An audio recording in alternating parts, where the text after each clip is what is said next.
Hi, this is Chris Folino with Newvision Asia, and today I want to debunk the myth that buying direct from a factory is always the best quality, low-cost source when compared to a trading company, with a real-world example from the past.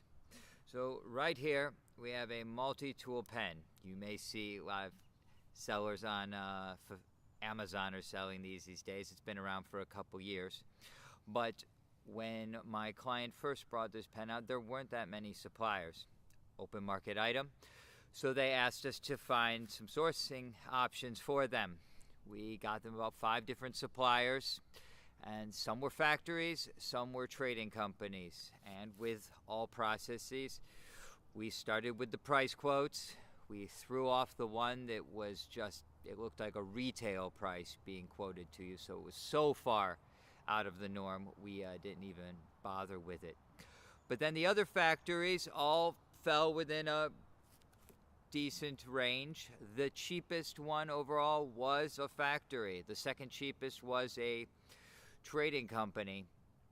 And so, most importantly then, we get the samples from each one. Well, it becomes quite apparent why the cheapest one was the cheapest. On their quote sheets, they all said an aluminum housing, quality writing instrument, should be a no-brainer. When we received the factory one that was the cheapest, we found out that the housing was made of plastic and the paint could just be peeled right off with your thumbnail. So it wasn't going to be the greatest option. Sure, you could be the lowest cost one, but are you going to be selling a quality product to your customers? No, and you would have gotten terrible reviews. So we wound up going with the trading company that, when I say was more expensive, was only 2 cents more. And they also offered price breaks, so if the quantity increased, we'd be able to wind up lowering our cost even compared to what that original factory was. So they wound up buying this product for several years. As time went on and volumes increased, we made sure that we would keep an eye out on what the market had in terms of the exact same item from other suppliers. We were doing another project on an alarm pen, and that factory also made this exact product. So we thought, okay, here we go. Factory, going to be even lower price than we've got now. We're going to pick up a few extra points for the client, and they were selling about 30,000 of these pens a day, or not, I'm sorry, not a day, a year. That'd be nice if it was a day. And you save a few pennies, that could be a couple thousand extra dollars per year in profit. So again, checked with the factory, got the sample again, the housing for the aluminum, something wasn't quite right. It was metal, but it was a much lighter feel to it. And the client had told us from all the reviews that having that slightly heavier weight gave a higher perceived value.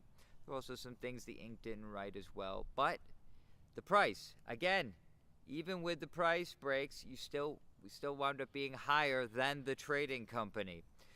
So look at all your options. Don't just be lulled into the fact that, it's a factory, it's going to be my best bet, it's going to be a lower cost option, because you may find out that that trading company, through whatever deal with their source it is, they can offer you a better price, and you may get intangible benefits too, such as price terms through the trading company, or the ability to combine that item with some other products that they sell too, so you're not just stuck with one product from one supplier.